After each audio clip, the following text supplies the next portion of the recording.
Welcome to T-SAT. This is Eshwar Kumar. So ఈ వీడియోలో మనము నేషనల్ ఇష్యూస్కి సంబంధించి ఏప్రిల్ 2025కి సంబంధించినటువంటి అంశాలను డిస్కస్ చేసుకోబోతూ ఉన్నాం. సో ప్రతి ఒక్క అంశాన్ని కూడా ఎలాబరేట్గా డిస్కస్ చేద్దాం. So let us start.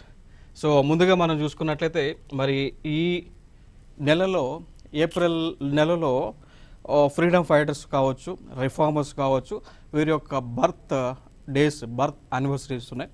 So దానిలో ప్రధానంగా మనం చూసుకుంటే April 14th doctor BR Ambedkar గారి యొక్క జయంతి ఉందండి. సో వారి గురించి కొన్ని అంశాలను మనం ఇక్కడ డిస్కస్ చేద్దాం. So April 14th doctor BR Ambedkar గారి యొక్క జయంతి, నథింగ్ బట్ బర్త్ యానివర్సరీ అండి.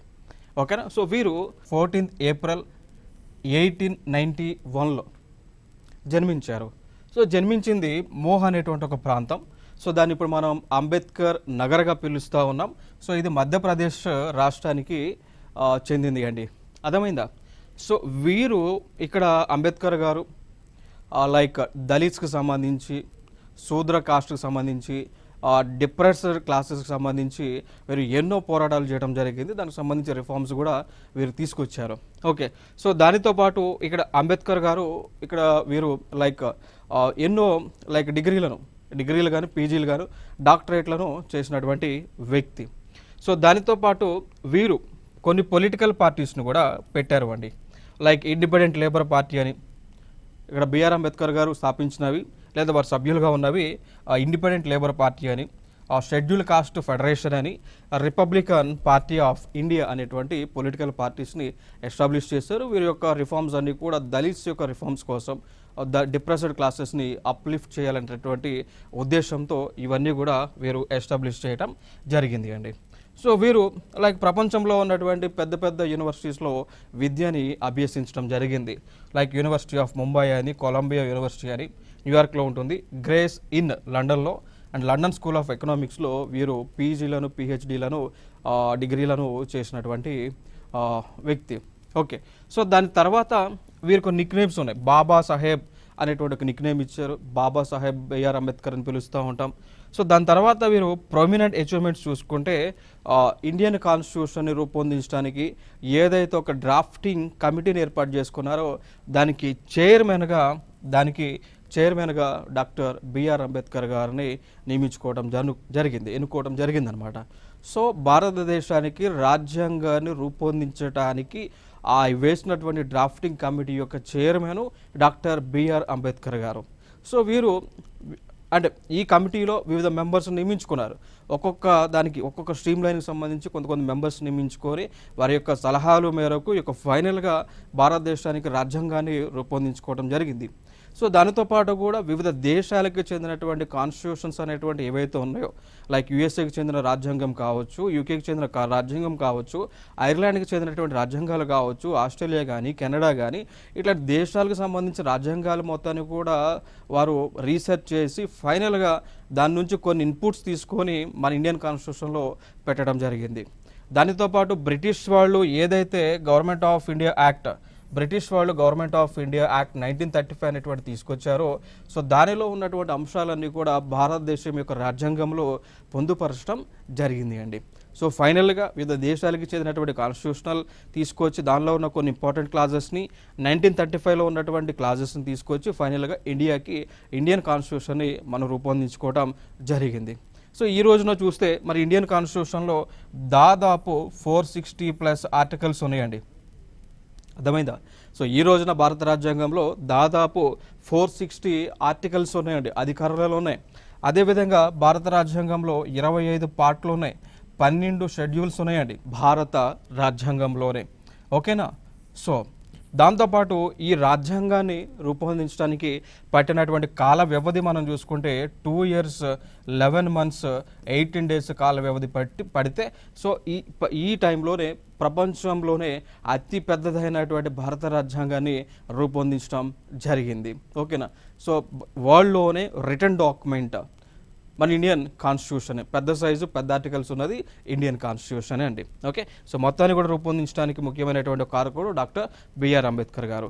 సో దాని తర్వాత కొన్ని అంశాలు, భారతదేశంలో రిజర్వ్ బ్యాంక్ ఆఫ్ ఇండియా అనేటువంటి వ్యవస్థ ఇప్పుడు మనం ఏదైతే చెప్తా ఉన్నామో ఆ వ్యవస్థని ఏర్పాటు చేయడానికి కూడా ప్రధానమైనటువంటి కారణము డాక్టర్ బిఆర్ అంబేద్కర్ గారు.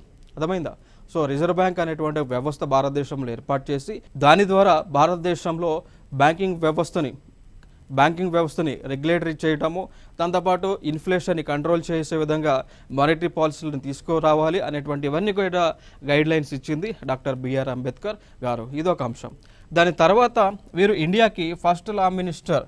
సో భారతదేశానికి స్వతంత్రం వచ్చిన తర్వాత భారతదేశానికి ఫస్ట్ లా మినిస్టర్గా విధులను నిర్వహించినటువంటి వ్యక్తి. దాని తర్వాత వైస్రాయ్స్ ఎగ్జిక్యూటివ్ కౌన్సిల్లో లేబర్ మినిస్టర్గా కూడా విధులను నిర్వహించినటువంటి వ్యక్తి డాక్టర్ బిఆర్ అంబేద్కర్. సో ఇవి వారికి సంబంధించినటువంటి అంశాలు. ప్రతి పాయింట్ కూడా నేను చెప్పిన ప్రతి పాయింట్ కూడా ఇంపార్టెంటే. ఎందుకంటే ఈ పాయింట్స్ అన్నీ కూడా ప్రతి పాయింట్ కూడా ఈ కాంపిటేటివ్ ఎగ్జామ్స్లో అడిగారు కాబట్టి అన్ని పాయింట్స్ అన్నీ కూడా ఆయనకు సంబంధించినవి నేను డిస్కస్ చేయడం జరిగింది. So every point is most important. దాని తర్వాత ఇంకొక స్కీమ్ మనకు న్యూస్లో ఉంది అండి. ఆ స్కీమే ప్రధానమంత్రి పోషణ్ శక్తి నిర్మాణ్ అంటాం. ఓకేనా? ఆ స్కీమ్ వచ్చేసి ప్రధానమంత్రి పోషణ్ శక్తి నిర్మాణ్. సో ఈ స్కీమ్ దేనికి సంబంధించింది ఒక్కసారి మనం చూద్దాం. స్కీమ్ యొక్క ఉన్నటువంటి ఆబ్జెక్టివ్స్ ఏంటి ఒక్కసారి చూద్దాం. ఓకే, సో ప్రధానమంత్రి పోషణ్ శక్తి యొక్క స్కీమ్ యొక్క ముఖ్య ఉద్దేశం ఏంటి అంటే భారతదేశంలో ఉన్నటువంటి పిల్లలకి ఎవరైతే ఉన్నారో వారికి న్యూట్రిషన్ అందించేటువంటి స్కీమ్. సో లాక్టేటింగ్ మదర్స్కి కానీ పిల్లలకి కానీ న్యూట్రిషన్ని అందించేటువంటి స్కీమ్ ఈ యొక్క పోషణ్ శక్తి నిర్మాణ్ స్కీమ్. సో దానికి సంబంధించి like for example 5 year period of టైంలో 2021-22 నుంచి 2025-2026 వరకు బడ్జెట్ని శాంక్షన్ చేశారు. ఆ బడ్జెట్ని కూడా రిలీజ్ చేయడం జరిగింది. లైక్ చూడవచ్చు 54,061.73 crore రూపీస్ని ఆ బడ్జెట్ కోసం అవుట్లే అంటే శాంక్షన్ చేయడం జరిగింది అండి. సో దీని ద్వారా భారతదేశంలో ఉన్నటువంటి పిల్లలు ఎవరైతే ఉంటారో ఎవరైతే ఉంటారో వారికి న్యూట్రిషన్ అందించడం, మిడ్ డే మీల్ స్కీమ్ని అందించడం. మిడ్ డే మీల్ స్కీమ్ తెలుసు కదా, మధ్యాహ్న భోజన పథకం అండి. సో దీనిని అందించడమే ఈ యొక్క స్కీమ్ యొక్క ముఖ్య ఉద్దేశం. చూడండి ఇక్కడ the central government will bear additional cost of 45,000 crore on food grains. Next the scheme has been extended to cover children of preparatory classes or Bal Vatika before class 1. So సింపుల్గా క్లాస్ 1 లోపు ఉన్నటువంటి అంగన్వాడీ స్కూల్స్లో ఉన్నటువంటి పిల్లలు ఎవరైతే ఉంటారో క్లాస్ 1 లోపు ఉన్నటువంటి వారికి కూడా ఈ స్కీమ్ కింద ప్రతి నెల పిల్లలకు ఆహారాన్ని అందించడము, వారికి పోషణ పదార్థాలు లైక్ చిక్కీస్, మిల్లెట్స్ అని, ఎగ్స్ అని, మిల్క్ అని, నెక్స్ట్ బాలామృతం అని ఇట్లాంటివన్నీ కూడా పిల్లలకు అందించేటువంటి కాన్సెప్ట్ దీని ద్వారా చేస్తూ ఉన్నారు. దాని తర్వాత క్లాస్ 1 తర్వాత నుంచి క్లాస్ 8 వరకు కూడా పిల్లలు ఎవరైతే స్కూల్కి వెళ్తూ ఉన్నారో వాళ్ళకి మధ్యాహ్నం పూట ఆహారాన్ని, పోషకరమైనటువంటి బలమైనటువంటి ఆహారాన్ని ఈ స్కీమ్ ద్వారానే అందిస్తూ ఉన్నారు. Government of India initiative. Okay, so దీని వలన కలిగేటువంటి బెనిఫిట్స్ ఏంటి? ఎవరైనా గ్రూప్ 1 మెయిన్స్ రాసే ఆలోచన ఉంటే వారు కొన్ని అంశాలు దృష్టిలో పెట్టుకోవాలి. ఏది అంటే ఏదైనా స్కీమ్ని ప్రభుత్వం ఇంప్లిమెంట్ చేస్తూ ఉంది అంటే దాని వలన ఆబ్జెక్టివ్స్ ఏముంటాయి? ఓకేనా? సో ఏదైనా స్కీమ్ ఇంప్లిమెంట్ చేస్తూ ఉంది అంటే దాని వలన లక్ష్యాలు ఏంటి, దాని వలన కలిగేటువంటి బెనిఫిట్స్ ఏంటి, దాని వలన కలిగేటువంటి లాసెస్ ఏంటి, నథింగ్ బట్ డిసడ్వాంటేజెస్. ఓకేనా? సో ఆబ్జెక్టివ్ లక్ష్యాలు ఏంటి, అడ్వాంటేజెస్ ఏంటి, డిసడ్వాంటేజెస్ ఏంటి, దాంతోపాటు ఆ పథకాన్ని ఇంప్లిమెంట్ చేయడానికి ఉన్నటువంటి సవాళ్ళు ఏంటి, ఛాలెంజెస్ ఏంటి, అర్థమైందా? సో ఇవన్నీ కూడా దృష్టిలో పెట్టుకొని ప్రిపరేషన్ సాగించాలి. ఎవరైతే ఈ గ్రూప్ 1 మెయిన్స్, గ్రూప్ 1 ఎగ్జామ్స్కి ప్రిపేర్ అయ్యేటువంటి ఆస్పిరెంట్స్, గ్రూప్ 1 కానీ సివిల్ సర్వీసెస్ ఎగ్జామ్స్ కానీ రాయాలనేటువంటి వారు ఈ కోణాల్లోనే ఆలోచన చేయాల్సి ఉంటుంది ప్రతి ప్రిపరేషన్లో, మీ యొక్క ప్రిపరేషన్లో. ఓకే, నెక్స్ట్ ఇంకొక అంశం ఫైనల్గా ఇక్కడ ఏంటి అండి, సో ఈ స్కీమ్ ద్వారా గతంలో ఇస్తున్నటువంటి బడ్జెట్ అలొకేషన్ ఏదైతే ఉందో సో దానిని ఎన్హాన్స్ చేస్తూ ఉన్నారండి. అర్థమైందా? సో బాలవాటిక కింద 6.19 ఎన్హాన్స్ చేస్తూ ఉన్నారు. అండ్ ప్రైమరీ స్కూల్స్కి 6.19 అండ్ అప్పర్ ప్రైమరీకి 9.29 అంటే ఇక్కడ నుంచి ఇది ఎన్హాన్స్ చేస్తూ ఉన్నారండి. ఓకే, సో ఇది ఎగ్జిస్టింగ్ మెటీరియల్ కాస్ట్, ఇది enhanced material cost. So 1 May 2025 నుంచి ఇదంతా కూడా అమల్లోకి రాబోతూ ఉంది. నథింగ్ బట్ అంటే న్యూట్రిషన్కి సంబంధించి ఫండ్స్ని ఇంక్రీజ్ చేశారు. సో అది న్యూస్లో ఉంది. ఓకే, నెక్స్ట్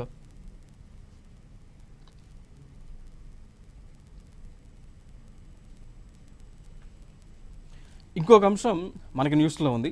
సో ఈ సంవత్సరము 10th ఏప్రిల్న మహావీర్ జయంతిని మనం జరుపుకున్నాం. లార్డ్ మహావీర్ గారు వీరు 24వ తిరంతకార. సో జైనిజం మతానికి చెందినటువంటి జైనిజం ప్రబోధకులు ఎవరైతే ఉన్నారో వారు one of the important person lord Mahavir గారు. వారు 24వ తిరంతకార. సో వీరి యొక్క జన్మదినోత్సవం ఏప్రిల్ 10th 2025లో మనం జరుపుకున్నాం. సో దానిని పురస్కరించుకొని దానికంటే ఒక్కరోజు ముందున వరల్డ్ నావ్కర్ మహామంత్ర డేని నిర్వహించుకున్నామండి. సో లార్డ్ మహావీర గారి యొక్క జన్మదినోత్సవం 10వ తేదీన ఉంటే దానికంటే ఒక్కరోజు ముందు గవర్నమెంట్ ఆఫ్ ఇండియా ప్రపంచ దేశాలతో కలిసి వరల్డ్ నావ్కర్ మహామంత్ర డేని మనం జరుపుకోవడం జరిగింది. దీనిలో భాగంగా ఏం చేశాము అంటే 9th ఏప్రిల్ 2025 వెనస్డే రోజున ప్రపంచం మొత్తం కూడా ఈ నమోకర్ మంత్ర ఏదైతే ఉందో దానిని అందరూ కూడా ఉచ్చరించడం జరిగింది. సో కాన్సెప్ట్ కూడా చెప్పవచ్చు, one world one day one chant. Okay, so ఒకే ప్రపంచము ఒకే రోజు ఒకే మంత్ర ఉచ్చారణ, ఈ కాన్సెప్ట్ మనం ఆ రోజున చేశాము. సో అంటే ఏం చేయాలి అంటే లైక్ మానవాళి అంతా కూడా ఏకంగా ఉండాలి, అహింస వైపు అంటే హింస వైపు వెళ్ళొద్దు, అహింస వైపు మీ యొక్క మార్గం ఉండాలి, ట్రూత్ సత్యాన్ని మాట్లాడాలి, అంటే లైక్ నిజాలే మాట్లాడాలి, అబద్ధాలు మాట్లాడొద్దు, అన్యాయాలు చేయొద్దు, న్యాయాలే చేయాలని ఈ యొక్క ఉచ్చారణలో భాగంగా ప్రతి ఒక్కరు కూడా ఒక ప్లెడ్జ్ తీసుకున్నారు. కాబట్టి ఇది ఇండియన్ గవర్నమెంట్ నిర్వహించింది కాబట్టి ఎగ్జామ్స్కి ఇంపార్టెంట్. ఓకేనా? సో ఇది ఒక ఇంపార్టెంట్ ఇన్ఫర్మేషన్. నెక్స్ట్ ఏఏఐబిలో అధునాతన బ్లాక్ బాక్స్ ల్యాబ్ను ప్రారంభించిన రామ్మోహన్ నాయుడు అండి. సో సింపుల్గా మనకి ఇక్కడ ఏ గుర్తు పెట్టుకోవాలి అంటే అసలు బ్లాక్ బాక్స్ అంటే ఏంటి, బ్లాక్ బాక్స్ అంటే ఏంటి అనేటువంటిది మనం గుర్తుపెట్టుకోవాలి. సింపుల్గా చెప్పాలి అంటే ఇది ఒక బ్లాక్ కలర్లో ఉండి, సో మనకి ఎవరైతే ఏరోప్లైన్ని డ్రైవ్ చేస్తారో దానిలో పైలట్స్ అంటాం. సో ఈ పైలట్కి సీట్కి బ్యాక్ సైడ్ ఒక బాక్స్ ఏదైతే ఉంటుందో అదే బ్లాక్ బాక్స్ అనమాట. సో ప్రతి ఏరోప్లైన్లో కానీ హెలికాప్టర్లో కానీ పైలట్ వెనకాల ఒక బ్లాక్ కలర్లో బాక్స్ ఉంటుంది. ఆ బాక్స్నే బ్లాక్ బాక్స్ అని పిలుస్తూ ఉంటాం. సో బ్లాక్ బాక్స్ అని పిలుస్తూ ఉంటాం, అర్థమైందా? సో అది న్యూస్లో ఉంది. సో దీని వలన బెనిఫిట్స్ ఏముంటాయి అంటే జనరల్గా ఏరోప్లైన్ డ్రైవ్ చేసేటప్పుడు, ఓకేనా, సో డ్రైవ్ చేసేటప్పుడు లోకో పైలట్ కింద గ్రౌండ్ స్టేషన్తో మాట్లాడేటువంటి ఆ యొక్క సంభాషణ అంతా కూడా బ్లాక్ బాక్స్లో రికార్డ్ అయింది. దాంతోపాటు ఇక్కడ మనకి ఏరోప్లైన్లో ఉన్నటువంటి సీసీ కెమెరాలు కానీ డాష్బోర్డ్ కెమెరాస్ కానీ దాంట్లో ఉన్నటువంటి డేటా అంతా కూడా ఈ బ్లాక్ బాక్స్లో స్టోర్ అవ్వడం జరిగిద్దండి. సో ఒకవేళ ప్రమాదవశాత్తు ఒక ఏరోప్లైన్ కానీ హెలికాప్టర్ కానీ కూలిపోయింది లేదా ఏదైనా అగ్ని ప్రమాదం జరిగింది అనుకోండి, సో జరిగినా కానీ హెలికాప్టర్ కానీ ఏరోప్లైన్ మొత్తం డ్యామేజ్ అయినప్పటికీ కూడా ఈ బ్లాక్ బాక్స్ అనేటువంటిది ఏమీ కాదు. ఎందుకంటే అది చాలా పటిష్టంగా ఉంటుందండి, అర్థమైందా? సో అవి ఏరోప్లేన్ కాలిపోయినా కానీ బ్లాక్ బాక్స్కి ఏమీ కాదు.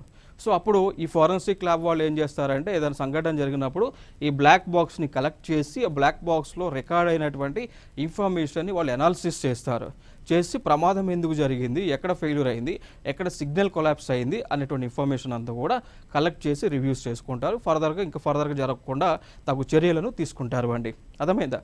సో మరి ఆ బ్లాక్ బాక్స్ని అనాలిసిస్ చేయడానికి కేంద్ర ప్రభుత్వము మినిస్ట్రీ ఆఫ్ ఏవియేషన్ ముందుకు వచ్చి, సో కేంద్ర పౌర విమానయాన శాఖ ముందుకి వచ్చి ఈ యొక్క ల్యాబ్ని అడ్వాన్స్డ్ బ్లాక్ బాక్స్ ల్యాబ్ని మనకి ఢిల్లీలో ఏర్పాటు చేసుకోవడం జరిగింది. అట్లా ఇది న్యూస్లో ఉంది, ఓకేనా? సో ఫైనల్గా మీరు గుర్తుపెట్టుకోవాల్సిన అంశాలు ఏంటి, అసలు బ్లాక్ బాక్స్ అంటే ఏంటో తెలుసుకోవాలి, ఎక్కడ ఉంటుందో తెలుసుకోవాలి, దాని తర్వాత దానికి సంబంధించినటువంటి అడ్వాన్స్డ్ బ్లాక్ బాక్స్ ల్యాబ్ని ఎక్కడ ఏర్పాటు చేస్తారో తెలుసుకోవాలి. ఇవి ఎక్కువగా మనం ఫోకస్ చేయాల్సిన అంశాలు ఇక్కడ. నెక్స్ట్ ఇంకా ఏప్రిల్లో ఇంకొక గొప్ప వ్యక్తి యొక్క జన్మదినోత్సవం ఉంది. సో వారే జ్యోతిరావు ఫూలే గారు. సో జ్యోతిరావు ఫూలే గారు, మహాత్మా జ్యోతిరావు ఫూలే. సో వీరి యొక్క జన్మదినోత్సవం కూడా మనకి ఏప్రిల్ నెలలోనే ఉంది. సో వీరు 11th ఏప్రిల్ 1827లో జన్మించారు. సో 28th నవంబర్ 1890లో వీరు మరణించడం జరిగింది.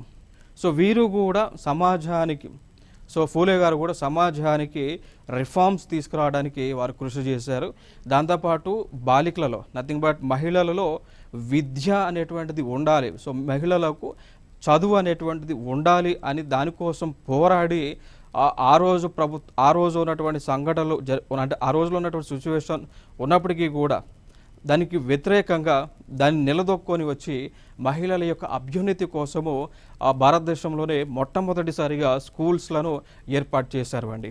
సో భారతదేశంలో మహిళలకు విద్యని ఈరోజు అభ్యసిస్తూ ఉన్నారు, స్కూల్స్కి వెళ్తూ ఉన్నారంటే దానికి ప్రధానమైనటువంటి కారణము ఈ జ్యోతిరావు ఫూలే గారు తీసుకొచ్చినటువంటి రిఫార్మ్స్ అండి. అర్థమైందా? సో వీరు మహిళల యొక్క అభ్యున్నతి కోసం పోరాడారు. వీరితో పాటు వారి యొక్క సతీమణి సావిత్రిబాయి ఫూలే గారు కూడా ఇక మహిళల యొక్క అభ్యున్నతి కోసం మహిళలు ఖచ్చితంగా చదవాలి అనేటువంటి కాన్సెప్ట్తో స్కూల్స్ని ఏర్పాటు చేసి ఆ స్కూల్స్లో ఆ మహిళలకు క్లాసెస్ చెప్పినటువంటి వారు, సో టీచర్స్ అన్నట్టు, ఓకేనా.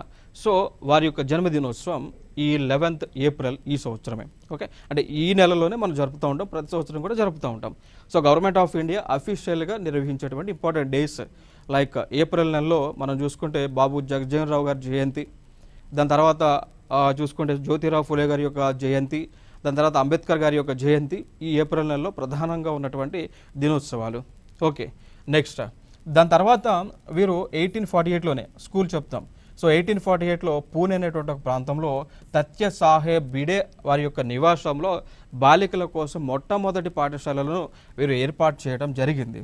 ఓకే, దాని తర్వాత 24 సెప్టెంబర్ 1873లో సత్యశోధక్ సమాజాన్ని ఏర్పాటు చేశారండి. ఓకేనా, సమాజంలో సత్యాన్ని వెలికి తీయడానికి ఒక వ్యవస్థను ఏర్పాటు చేశారు. అర్థమైందా? సో ఇక్కడ మనం గుర్తుపెట్టుకోవాల్సిన అంశాలు ఏంటి? సత్యశోధక్ సమాజ్ ఫౌండర్ ఎవరు అన్నప్పుడు జ్యోతిరావు ఫూలే ఇంపార్టెంట్ ఏరియా, ఎందుకంటే గతంలో అడిగి ఉన్నారు.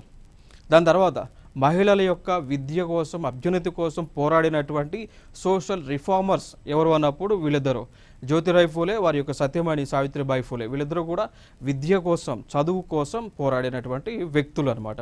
దాని తర్వాత భారతదేశంలోనే మొట్టమొదటిసారిగా మహిళల కోసం స్కూల్ని స్థాపించినటువంటి వ్యక్తులు ఎవరంటే వీళ్ళిద్దరే, husband and wife. Okay, so ఇవి మేజర్గా మనం గుర్తుపెట్టుకోవాల్సినటువంటి అంశాలు. ఇంకొక అంశము స్కీమ్ న్యూస్లో ఉంది. సో అదే ప్రధానమంత్రి Ayushman Bharat health infrastructure machine. Clear కదా? సో దీని యొక్క ఆబ్జెక్టివ్ ఏంటో ఒక్కసారి సింపుల్గా నేను చెప్పేస్తాను. ప్రధానమంత్రి Ayushman Bharat health infrastructure machine ద్వారా ఆబ్జెక్టివ్ ఏంటి అంటే భారతదేశంలో ఉన్నటువంటి ప్రభుత్వ రంగానికి సంబంధించినటువంటి హాస్పిటల్స్ ఏవైతే ఉంటాయో హాస్పిటల్స్లో డయాగ్నోస్టిక్ ఫెసిలిటీలను ఏర్పాటు చేయడము. ఓకేనా, అంటే డయాగ్నోస్టిక్ ఫెసిలిటీస్ అంటే భారతదేశంలో ప్రతి గవర్నమెంట్ హాస్పిటల్లో కూడా వైద్య పరీక్షలు, బ్లడ్ శాంపిల్స్ తీసుకొని వైద్య పరీక్షలు చేసే విధంగా ఆ హాస్పిటల్స్లో ల్యాబులను ఏర్పాటు చేయటం. అదే హాస్పిటల్స్లో ఎంఆర్ఐ స్కాన్స్ కానీ, ఈసీజీ కానీ, 2D ఎకో కానీ, సీరం క్రియేటిన్ టెస్టులు కానీ, దాని తర్వాత ఎక్స్రేలు కానీ, రేడియోగ్రఫీకి సంబంధించి ఎక్స్రేలు కానీ, ఇవన్నీ కూడా ఏర్పాటు చేసి ప్రభుత్వ రంగ హాస్పిటల్స్లో ఉచితంగా ప్రజలకు వైద్య సేవలను అందించేటువంటి కాన్సెప్టే స్కీమే ప్రధానమంత్రి Ayushman Bharat health infrastructure machine అండి. అర్థమైందా? సింపుల్గా నేను చెప్పాలి అంటే ఇక మీదట భారతదేశంలో ఉన్నటువంటి ప్రభుత్వ హాస్పిటల్స్లోనే వైద్య పరీక్షలు, ఓకేనా, సో రోగ నిర్ధారణ పరీక్షలు ఉచితంగా చేయబోతా ఉన్నారు. సో అన్ని టెస్టులు కూడా ఇప్పుడు బయట మార్కెట్లో ఏదైతే 10-20 వేలు ఉన్నటువంటి టెస్టులన్నీ కూడా ఈ గవర్నమెంట్ హాస్పిటల్స్లో ఫ్రీగా చేయబోతా ఉన్నారు ఈ స్కీమ్ ద్వారా. ఓకేనా, సో దానికోసం గవర్నమెంట్ ఆఫ్ ఇండియా 64,000, సో 64,180 కోట్ల రూపాయలను కేటాయించడం జరిగింది ఈ బడ్జెట్లో. ఇక దాని తర్వాత హెల్త్ గురించి మనం మాట్లాడాల్సి వస్తే కొన్ని స్కీమ్స్ ఉన్నాయి. లైక్ ప్రధానమంత్రి జన్ ఆరోగ్య యోజన అంటాం. అర్థమైందా? హెల్త్కి సంబంధించి ప్రధానమంత్రి జన్ ఆరోగ్య యోజన అనేటువంటి ఒక స్కీమ్ని కేంద్ర ప్రభుత్వం తీసుకువచ్చి భారతదేశంలో ఉన్నటువంటి సెకండరీ కానీ టెరిషరీ హాస్పిటల్స్లో ఫ్రీగా మెడికల్ ట్రీట్మెంట్ ఇచ్చేటువంటి స్కీమ్. మరి ఎంతవరకు ట్రీట్మెంట్ ఇవ్వచ్చు అంటే 5 lakhs వరకు అండి. అర్థమైందా? సో 5 lakhs వరకు ప్రతి ఫ్యామిలీకి ప్రతి ఇయర్ కూడా ఇచ్చేటువంటి స్కీమ్ అనమాట. ఇప్పుడు ఈ సంవత్సరం 5 లక్షల రూపాయలు వాడుకున్నాం అనుకోండి, మళ్ళీ నెక్స్ట్ ఇయర్ 5 lakhs వాడుకోవచ్చు, మెడికల్ ట్రీట్మెంట్ పొందవచ్చు. అర్థమైందా? సో ఈ స్కీమే ప్రధానమంత్రి జన్ ఆరోగ్య యోజన అంటాం. దీన్ని ఇంకొక పేరుతో మనం పిలుస్తూ ఉంటాం ఆయుష్మాన్ భారత్ అని. దీన్నే ఇంకొక పేరుతో మనం పిలుస్తూ ఉంటాం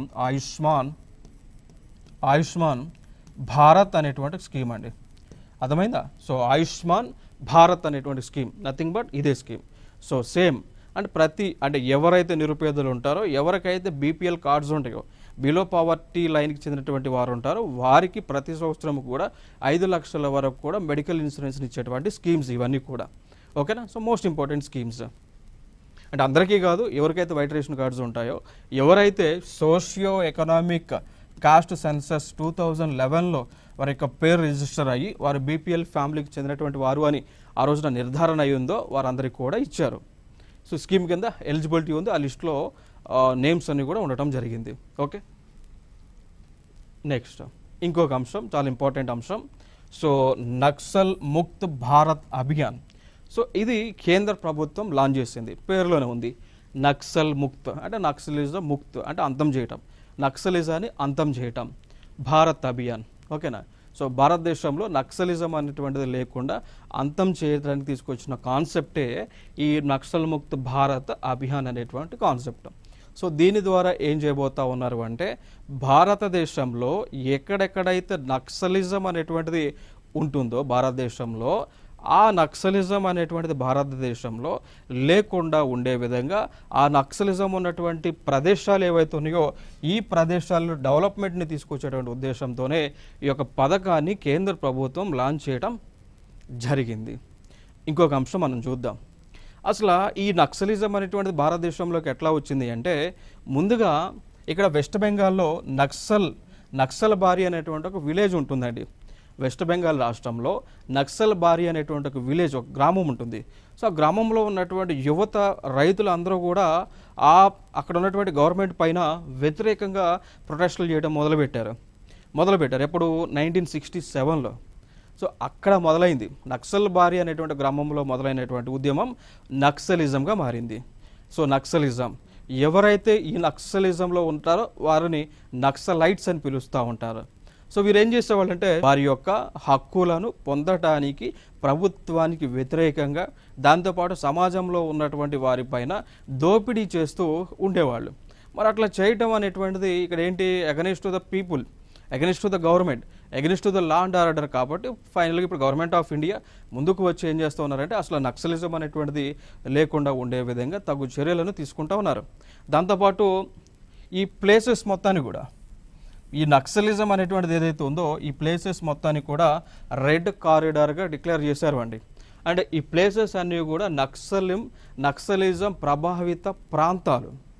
సో అందుకోసం ఈ ప్లేస్ అంతా కూడా రెడ్ కారిడార్గా డిక్లేర్ చేసి ఈ ప్రాంతాల్లో, ఫర్ ఎగ్జాంపుల్ కేరళలో కొంత ప్రాంతం, తమిళనాడులో కొంత ప్రాంతం, ఆంధ్రాలో కొంత ప్రాంతం, తెలంగాణ కానీ, ఛత్తీస్గఢ్ కానీ, ఒడిశా కానీ, వెస్ట్ బెంగాల్ కానీ, జార్ఖండ్ కానీ, బీహార్ కానీ, అస్సాం కానీ, మణిపూర్ కానీ, సో ఈ ప్రాంతాల్లో నక్సలిజం ప్రభావిత ప్రాంతాలుగా డిక్లేర్ చేసి ఆ ప్రాంతాలలో కూబింగ్ అనేటువంటిది నిర్వహిస్తూ ఉంది ప్రభుత్వం. దాంతోపాటు నక్సలిజంకి ఎఫెక్ట్ అయినటువంటి వారు ఎవరైతే మనకి ఆ నక్సలిజం నుంచి బయటకు వస్తారో వారికి సంక్షేమ కార్యక్రమాలను కూడా ప్రభుత్వము ఈ పథకం ద్వారా అందిస్తూ ఉన్నారు. సో ఇది మెయిన్ ఇంపార్టెంట్ ఇన్ఫర్మేషన్.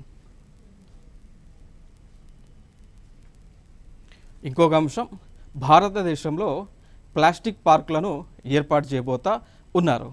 సో ఈ ప్లాస్టిక్ పార్కులు ఎందుకు ఏర్పాటు చేస్తూ ఉన్నారు, మరి ఎక్కడెక్కడ ఏర్పాటు చేస్తూ ఉన్నారో ఒక్కసారి చూద్దాం. సో ముందుగా ఎందుకు ఏర్పాటు చేస్తున్నారంటే, భారతదేశం నుంచి ప్లాస్టిక్ ఉత్పత్తులు ఎగుమతులను పెంచడానికి. సో భారతదేశంలో ప్లాస్టిక్ వస్తువులను తయారు చేసి వివిధ దేశాలకు ఎగుమతి చేయాలి. దాంతోపాటు భారతదేశంలో ఉన్నటువంటి ప్రజలకు ఈ ప్లాస్టిక్ వస్తువులను అందించేటువంటి ఉద్దేశంతో ఈ భారతదేశంలో ప్లాస్టిక్ పార్కులను ఏర్పాటు చేయబోతూ ఉన్నారు. అది మెయిన్ ఇంటెన్షన్. ఇప్పుడు ఇంకోటి, ఒక ర్యాంకింగ్ ఉందండి. ఓకే, లైక్ వరల్డ్ బ్యాంక్ యొక్క ఒక ర్యాంకింగ్ ఉంది మనకి. ఈ వరల్డ్ ఎక్స్పోర్ట్ ఆఫ్ ప్లాస్టిక్స్ నివేదిక ప్రకారం భారతదేశం యొక్క ర్యాంక్ వచ్చేసి 12th ఉంది. అర్థమైందా? సో ప్లాస్టిక్ ఎగుమతులలో భారతదేశం యొక్క ర్యాంక్ వచ్చేసి 12th ప్లేస్లో మనకున్నాం. అర్థమైందా? సో దాని తర్వాత ఇంకోటి ఏం చేసాము, మరి దాన్ని డెవలప్ చేయాలి అంటే ఎక్కువ ఫండ్స్ అనేటువంటి అలొకేట్ చేయాలి. అందుకోసమే అలొకేట్ చేసి ఎక్కువ ప్లేసెస్లో ఈ పార్కులను ఏర్పాటు చేసి, ఎక్కువ పార్కులు ఏర్పాటు చేస్తే ఎక్కువ ఎంప్లాయ్మెంట్ వస్తుంది. అర్థమైంది? పార్కులో పనిచేయాలంటే ఉండాలి, ఎంప్లాయీస్ కావాలి. సో ఎంప్లాయ్మెంట్ పెరుగుతుంది, జీడిపి పెరుగుతుంది, సో అన్నీ మంచిగా ఉంటాయి అనేటువంటి ఉద్దేశంతో ఏర్పాటు చేసుకుంటూ పోతా ఉన్నాం. సో అట్లా భారతదేశంలో కొన్ని ప్లేసెస్ మనం సెలెక్ట్ చేసుకున్నాం. లైక్ మనం చూసుకుంటే మధ్యప్రదేశ్లో టమోటా అనే ప్లేస్, ఒడిశాలో జగత్ సింగ్పూర్, అస్సాంలో తింకుసుకి, మధ్యప్రదేశ్లో బిలై అండ్ జార్ఖండ్లో ధియోగారు, తమిళనాడులో తిరువల్లూరు, ఉత్తరాఖండ్లో సితార్గంజ్, ఛత్తీస్గఢ్లో రాయ్పూర్, కర్ణాటకలో గంజముక్తు, యూపీలో గోరఖ్పూర్ అండి. అట్లా ఈ ప్రాంతాలలో మనం ప్లాస్టిక్ పార్క్లను ఏర్పాటు చేసుకోబోతూ ఉన్నాం. అర్థమైందా? సో ప్లేసెస్ కూడా ఇంపార్టెంట్, అడగడానికి ఛాన్సెస్ ఉన్నాయి. ఎందుకంటే మొన్న పోయిన మనకి టీజీపీఎస్లో లైక్ ఇండియాలో అంటే గ్రూప్స్ ఎగ్జామ్ జరిగినప్పుడు దాంట్లో క్వశ్చన్ అడిగారు. సో ఇండియాలో కేంద్ర ప్రభుత్వము పిఎం మిత్ర పథకము కింద ఏ ప్రాంతాలలో టెక్స్టైల్ పార్కులను ఏర్పాటు చేయబోతుంది అని క్వశ్చన్ అడిగారు. సో టీజీపీఎస్ గ్రూప్స్లో అడిగారు కాబట్టి, సో టెక్స్టైల్ పార్క్స్ ఆల్రెడీ అడిగారు కాబట్టి, ఇప్పుడు ఇది ప్లాస్టిక్ పార్కులు కాబట్టి అడగడానికి కూడా ఛాన్సెస్ ఉంది. కాబట్టి ఒకసారి ఈ 12 ప్లేసెస్ ఏవైతే ఉన్నాయో అవి ఏ రాష్ట్రాల్లో ఉన్నాయో ఒకసారి చూడండి. ఓకే, మ్యాప్ కూడా నేను ఇక్కడ మీకు ప్రజెంట్ చేస్తూ ఉన్నా. ఓకే, సో యూపీ కానీ, అస్సాం కానీ, నెక్స్ట్ మధ్యప్రదేశ్ కానీ, జార్ఖండ్ కానీ, ఒడిశా కానీ, ఛత్తీస్గఢ్ కానీ, తమిళనాడు, కర్ణాటక ప్రాంతాల్లో ఈ పార్కులను ప్రభుత్వం ఏర్పాటు చేయబోతూ ఉంది. సో ఇవి ఇంపార్టెంట్ అంశాలు. మళ్ళీ నెక్స్ట్ వీడియోలో మళ్ళీ సరికొత్త అంశాలతో మీ ముందుకు రావడం జరుగుతుంది. Thank you so much.